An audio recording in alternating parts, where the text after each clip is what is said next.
It's been more than a year since I quit my stable job to pursue my curiosities, especially to investigate, to study, to understand the link between creativity and well-being. In particular, to really investigate what creativity is, what the creative process entails, what we even mean when we talk about creativity and the broader definition of creativity itself, and the fact that it goes way beyond creating a piece of art or creating any type of artifact, if you will, but to really investigate what it means, what creativity means, and the fact that we're all artists.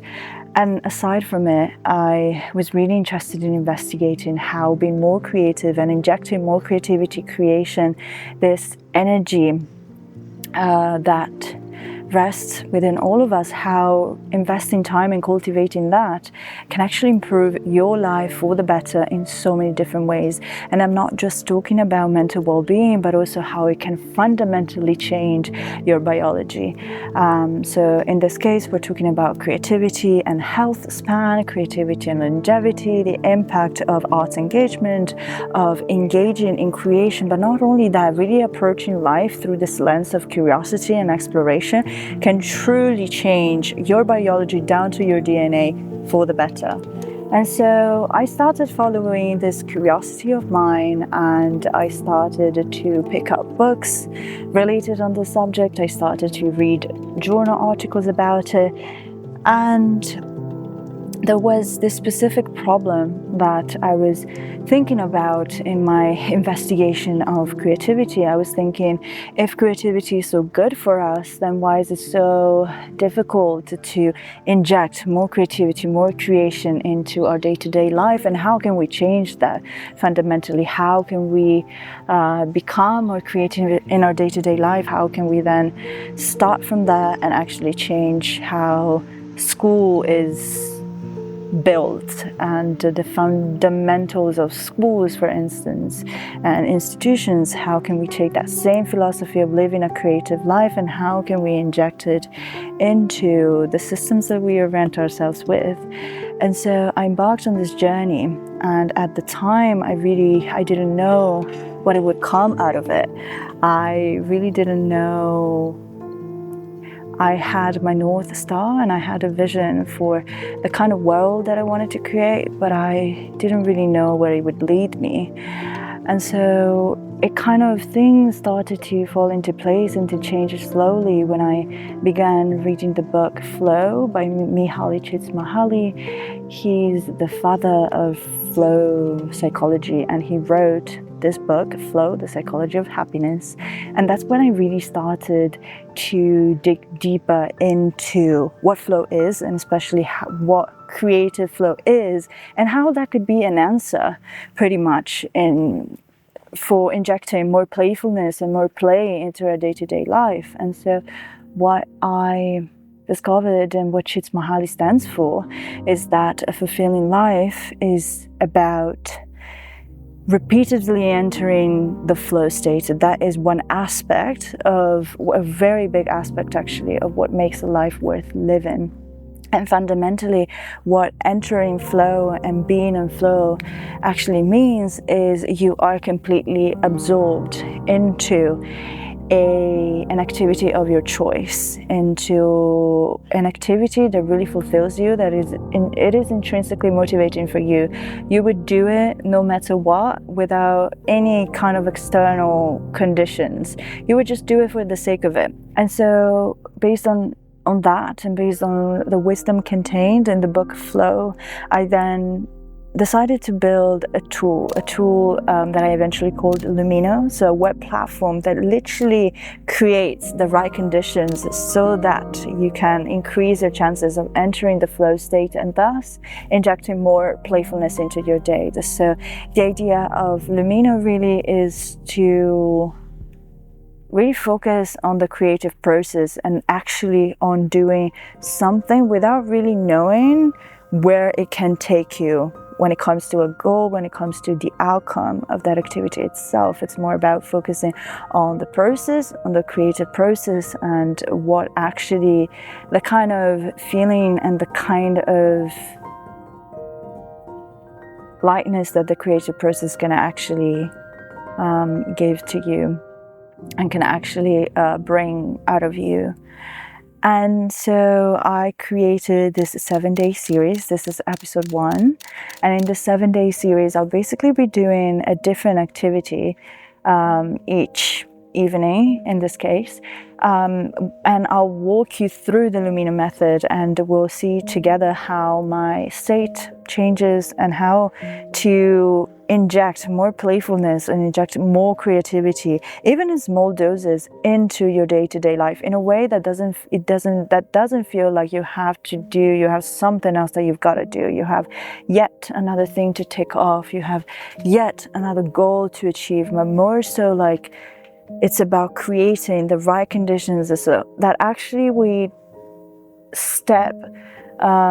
tackle that initial resistance that there may be there when it comes to, oh, I want to be creative, but I don't really know what I want to create. And so the temptation to then just resort to passive consumption, especially in the evenings when you're tired, is very high. But the idea is that by using this tool, you can then go past that resistance, and you can actually create from a place of, this is nourishing, this is not something else I've got to do, but this is actually a permission that I'm giving to myself to explore the creative process and focus on the process of creating, on the process of bringing something new into existence, rather than actually thinking about, oh, this painting has to be this way and this way and this way.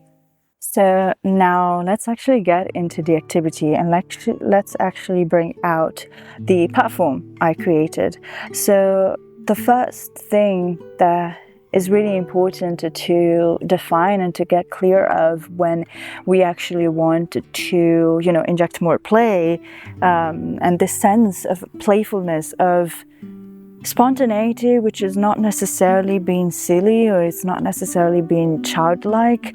It can entail that, but it also goes way beyond that, in the sense that it is about the essence of it, the essence of playfulness. It's really about doing something and be so absorbed into something, but to the point where you don't think about the outcome, and to the point where you don't know what the thing that you're doing is actually going to end up to. The kind of like, it can surprise you, you don't know the kind of insights or discoveries that you may encounter along the way. And so in order to actually get to that state, we would first need to identify what it is that we find intrinsically motivating, what it is that we find can put us in a state of joy, in a state of even relaxation, in a state of insightfulness, in a state that lightness as well, I would say. And I've got a list of activity for me on here.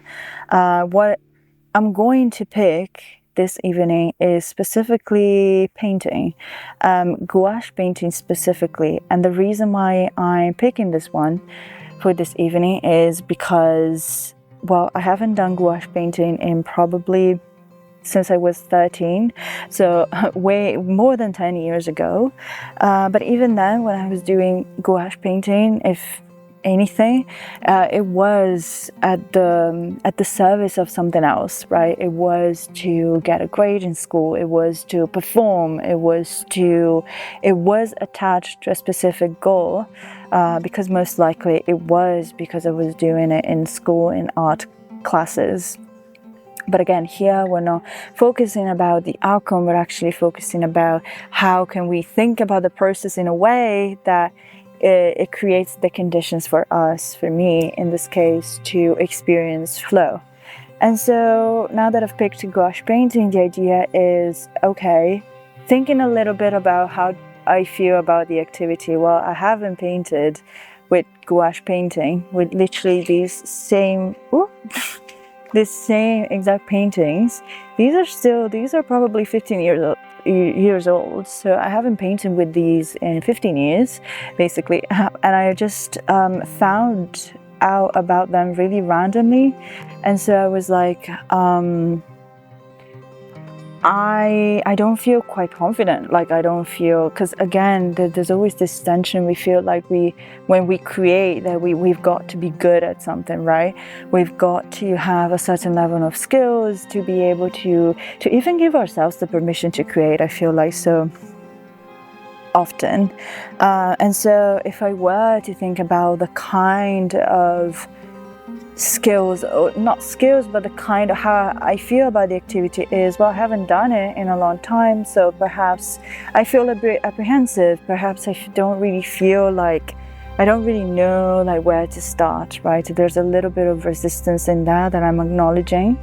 And so based on that resistance, being aware of the resistance, we can then move a little bit further and we can actually think about, okay, how can we get past that resistance a little bit so that, you know, we actually get to do the activity this evening and we actually don't procrastinate, or we actually don't kind of like distract ourselves with other things.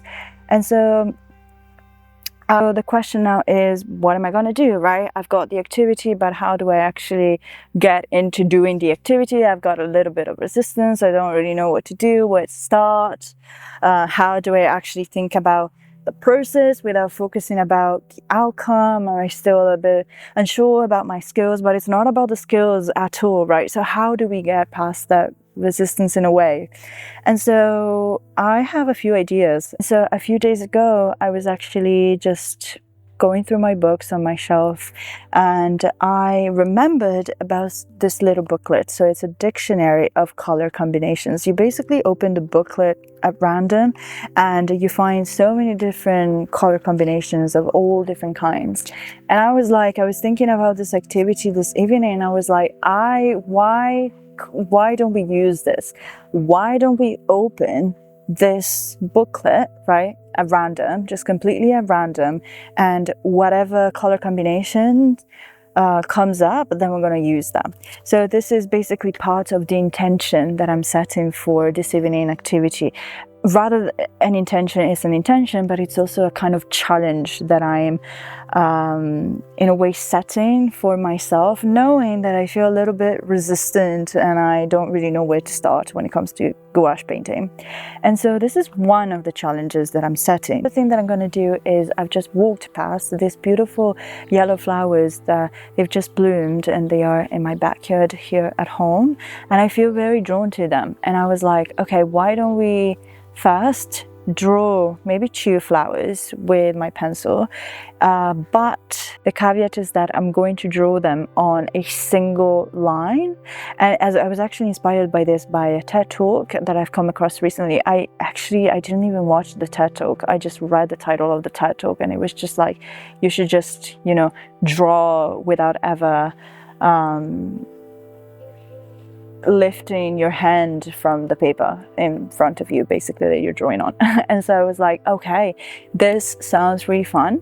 So what I'm gonna do is, I'm gonna do a hand drawing of 2 of these yellow flowers. I'm never gonna lift the hand of the paper, so I'm just drawing these flowers on a single line, basically. And then what I'm gonna do is, I'm going to open this booklet, the dictionary of color combinations, at random. Whatever color combinations come up, I'm going to recreate it with gouache. And again, I don't really have a lot of colors, so I don't have all the colors, so we're going to be mixing colors without, and it could be that a color come up and I maybe don't remember how to mix colors. We're just going to do it intuitively without looking up how to do that.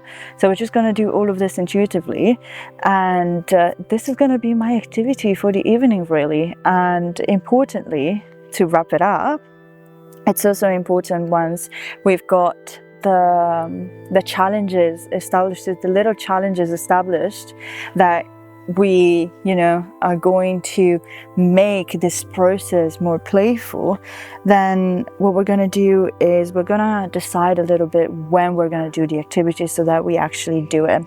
So the idea is that I'm doing it this evening. So today is Tuesday at 8 p.m.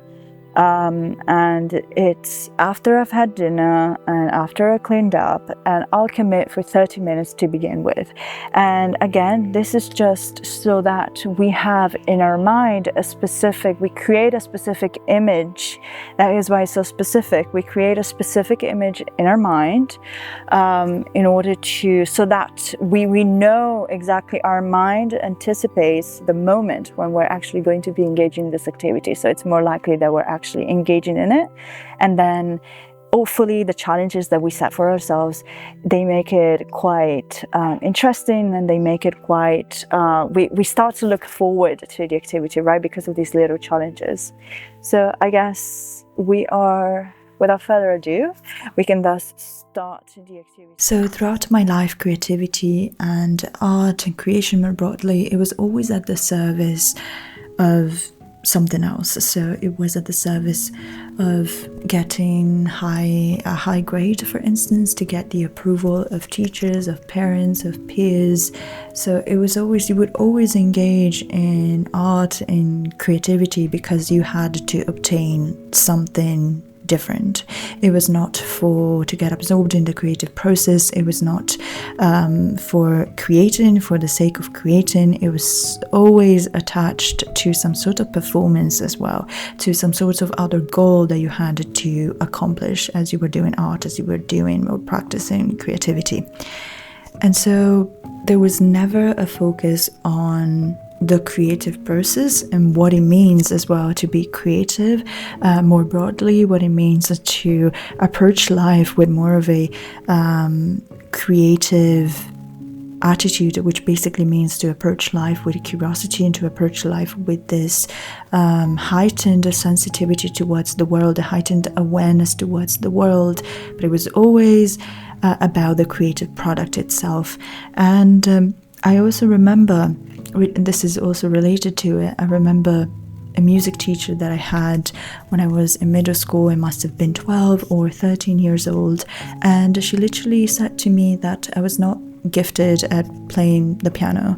And mind you, I was not doing a specific school with a specific focus on music to potentially, do it professionally later on, but music lessons and music as a subject was actually part of the curriculum in school. It was like maths, it was like taking, English classes. And so once again, there was as well this underlying idea and ethos that you should really be doing something creative or artistic if you are gifted. And then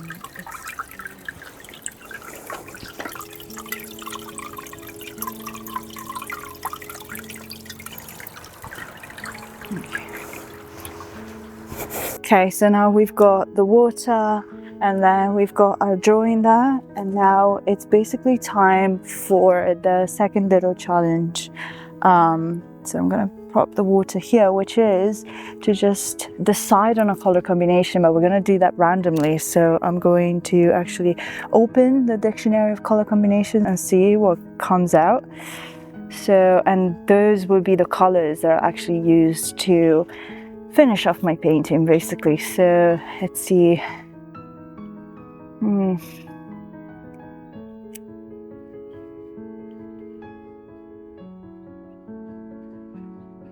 This one here, this one. We'll see what it is.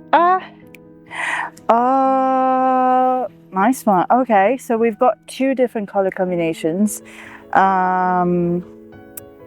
I'm gonna choose the bottom one because that's my eyes fell on the bottom one. So I'm gonna be choosing the bottom one. There is a little bit of yellow like the original flowers, but we've also got like blue to work with, red, some kind of like orange, red, and then bronze, and then a little like a lighter yellow and a beige. So these are basically the colors that we're gonna work with. And on top of it as well, something I want to include in perhaps as a background is also a little bit of the sunset that I've got here. So there's a little bit of purple on the sky. purple, a little bit of red, and I want to use those tones as well. It's probably going to be the background of the painting as well. So you see how we're just focusing on the process rather than how the final result will look like we're just focusing on. Now I'm just going to be focusing on mixing the colors and trying to come out with this red orange as much as possible, and like with the blue, without really focusing on how the painting will look like, how the drawing will look like, but basically just by focusing on the process and really once again creating those conditions for flow, which is the whole premise, right? So I guess we can start. We can then start with recreating, first of all, the orange. When it's all about that, when the underlying assumption, the underlying ethos is about, oh, if you are gifted, then you have the permission to play, to make music, to make art. This basically means that the focus, once again, is all on the creative productions, on the creative products. This is also called big C creativity, which is the type of creativity that it's the one that we celebrate in society, the one that we celebrate in schools as well. So this idea that creativity is only for a few people, like creativity in creating art is only for the artists, because it's only for gifted people who somehow they were born with these artistic talents, and so they have the permission then to create art. And once again, the focus is all on the creative productions. You may have had a similar experience in school, and all of this is actually very wrong, because it paints, again, creativity as something that you can only do if you were born as a creative person, and there's no such a thing as you being born as a creative person. The difference is that there's certain people who are more attuned to their creative energy, which, what does it mean? It basically means they are more open to the world. They have this heightened sensitivity, which Rollo May in the book The Courage to Create talks about. They have this heightened sensitivity towards the world, that they are able to see the world and perhaps notice nuances in the world around them that other people, perhaps those who have not nurtured their creative instincts, that they may brush over those nuances. They may walk past those moments that others who are living as artists, actually, they latch onto those moments, they take those moments, they then integrate those moments into their being, and then they are able from there to then give a form to whatever it is that they've collected from the outer world. And that's then how creation is born. And it's so much broader than just thinking about the creative product. But despite all of this, and despite I'm researching about this, and despite I'm reading about it, despite I'm aware of it, of course, because since the environment that I grew up was this type of environment where the creative products are the most important thing and are what is actually important, of course, there's still this programming within me that comes out. And it did come out this evening as well, because I pretty much realized pretty soon that I had made a mess. So I was meant to recreate this red orange, but I couldn't use the red tube because it had gotten dry after 13 years of not using it. And so I was like, okay, I'll just recreate red, and I'll just try intuitively see what kind of colors I can mix, and I'll just try and recreate this red orange. Well, I didn't manage to. I actually obtained some different shades of green, but green wasn't even one of the colors in the palette. So I wasn't even meant to use green. And so because of that programming that is still embedded, in me, although I'm aware, but I felt the first reaction that I had was one of frustration. I felt frustrated because I was like, oh, like I made a mess, and this is not how it was supposed to look. But then I immediately, kind of like stopped myself, and I immediately thought, oh, but this is actually even though it's a mess, apparently, this is exactly what we want. This kind of result is the actual results that I wanted, because the method that I had used actually allowed me to, first of all, just get absorbed in the process of mixing colors, of exploring how to mix colors and see what kind of colors I could come up with, whether I could come up with red at all. So I was kind of like absorbed in that process. And even before then, I was absorbed in the process of creating these flowers and drawing these flowers only with one hand. I was more so kind of like pretty much lost in the process of moving my hand and wondering what could actually come out of it, right? And so I immediately thought, this is exactly what I wanted. The fact that actually this tells me that I am playing, this tells me that I'm doing something that I felt drawn towards, the gouache painting, and I'm actually doing something that I didn't really know at the beginning how it would turn out. Like, I didn't know what kind of color palette would come up, because I just opened that booklet randomly. I didn't really know whether I would be able to mix colors, because I had set this challenge for myself that I just had to intuitively mix colors and not look it up on my phone, how to mix certain colors to then get a third one. So I was like, despite the mess, and despite I had interpreted as, oh, I failed at this, actually I did get lost in the creative process. And I also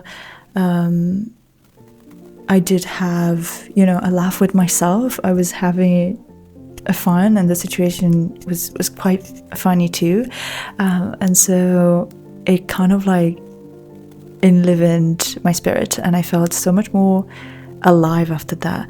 And aside from that as well, something else that I decided not to do was to, despite I had gotten these shades of green that I didn't even want to use, I still kept on, I did use the green in the painting, and I still kept on trying to mix colors to get as close as possible to a red shade, and that again it didn't quite happen, but I just remembered something else, the fact that when you engage in the creative process and when the focus is not on the creative product as well, you may encounter challenges along the way, but then if you overcome those challenges, or if you can change your attitude towards those challenges, and you can tell yourself that you were just actually exploring.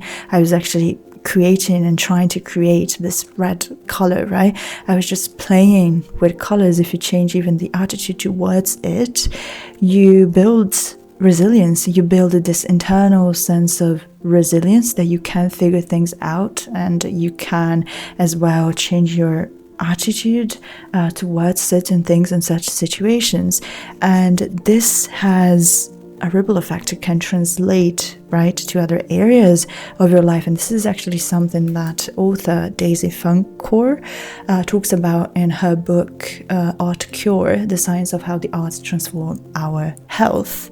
So once again, even though it was such a small kind of like creative activity, so much learning had come out of it. And even though it was a mess, and even though I did interpret it as a mess, actually it was exactly what enabled me to get the most out of that creative experience I had chosen for myself, and to actually get the most out of to actually experience like the building blocks. That is what I was getting at, to actually experience the building blocks of creativity, which is curiosity, exploration, really being open to see how things can turn out, and you don't really know, being okay as well with sitting with uncertainty. And these are all the building blocks of creativity. And I was so delighted to see that the method I had used and the activity I had engaged in, and the way that I had approached the activity actually